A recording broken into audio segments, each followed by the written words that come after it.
Good evening everyone. So I am Alterin Bolaro from Batch 4. So yung topic po natin ngayon ay ano ang tatlong bagay o tatlong katotohanan tungkol sa Diyos na hindi nagbabago. So sa panonood ko po ng video ni Pastor Russell ay nalaman ko yung mga bagay na talagang katotohanan sa Panginoon, or let's say na hindi lang naman talaga siya tatlong bagay. It is more than 3. It is actually a thousand, a millions, a billions, a trillions of. Kasi lahat ng sinasabi ng Panginoon sa atin ay totoo. At wala siyang kahit isa doon na sinabing haka-haka or opinionated. No. Lahat ng yun ay galing sa salita ng Lord. At of course, ang Panginoon Diyos po ay hindi marunong gumawa ng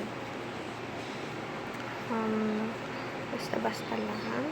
At kaya naman, doon dapat tayo nagtitiwala sa Lord dahil lahat ng sinasabi ng Panginoon Diyos sa atin ay totoo at walang halong kapahamakan or like kasinungalingan.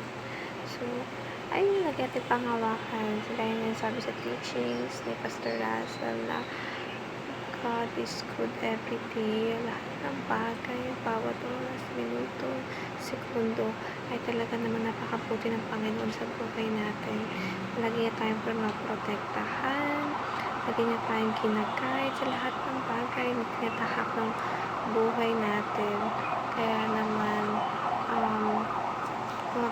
panatilihin natin na sumunod sa Kanya at of course, sundin yung mga bagay na kagustuhan niya dahil ang gusto lang naman ng Panginoon palagi ay kabutihan at walang kahit anong kasamaan o masamang mangyari sa atin. At pangalawa is ang lahat ng pangako ng Panginoon ay mananatiling mabuti at talagang may katotohanan dahil ang Lord po ay never nagsinungaling or never magbibitaw ng salita na bagay na hindi naman niya kakawin talaga sa atin. Kaya manatili tayong maniwala sa Kanya at maniwala sa mga lahat ng mga pagbibitaw niya sa ito. Kasi bakit hindi tayo magtitiwala? Lahat ng bagay na yun ay talagang makatotohanan at walang gusto mangyari ang Panginoon kundi maging mabuti tayo, maging mapaayos ang kalagayan natin. So, bakit wala sa posisyon tayo para maniwala at magtiwala sa Lord dahil never siya nagbitaw ng salita na magiging resulta ay of course like mapapahamak tayo ganyan.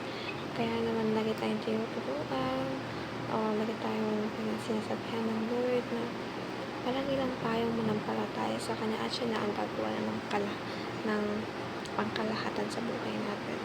We should just trust Him and give all the glory to Him at siya na ang bahalang kumulo sa buhay natin.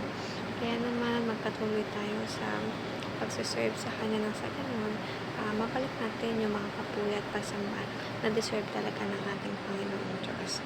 So, in that way, mas mag-glorify si Lord, mas matutuwa ang Panginoon, at of course, mas magkakaroon tayo ng rason para mas mapili sa Kanya at lalo pa na tayong mahalin at higayat sa lahat ng mga pangyayari sa buhay natin. So, that's all everyone. I hope you guys have takeaways on the video of Pastor Russell. And bye!